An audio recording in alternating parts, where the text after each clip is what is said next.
Hello everyone. পরপর বিয়েবাড়ি family get টুগেদারের পর এবার পালা এক দাদার টুইন্স ছেলেমেয়ের অন্নপ্রাশনে যাওয়ার। সকাল সকাল রেডি হয়ে চলে গেছি, এই যে সুন্দর বেলুন দিয়ে গেট সাজিয়েছে। এদিকে মা, রাঙামাসি, টিন মুনমুন মাসি আর মামিকে দাঁড় করিয়ে দিয়েছিলাম, আর সেই ফাঁকে আমি একটু টুক করে ভিডিও করে নিলাম।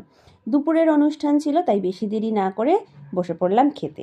মেনুতে ছিল মটরশুঁটির কচুরি, আলু আচার, স্যালাড, তার সাথে পমফ্রেট তন্দুরি। পমফ্রেট মাছটা আমার খুব পছন্দের না, কিন্তু আইটেমটা কিন্তু দারুণ ছিল।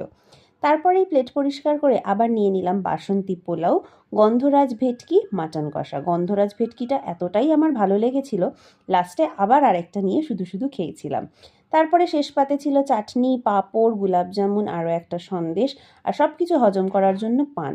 এদিকে আমাদের খাওয়া দাওয়াটা তো জমে উঠলো, আর ওদিকে মা, মাসি, মামিদের গল্পটাও জমে উঠেছে। ওরা গল্প করতে থাকুক, তোমরা লাইক করে সাবস্ক্রাইব করে দিতে ভুলো না।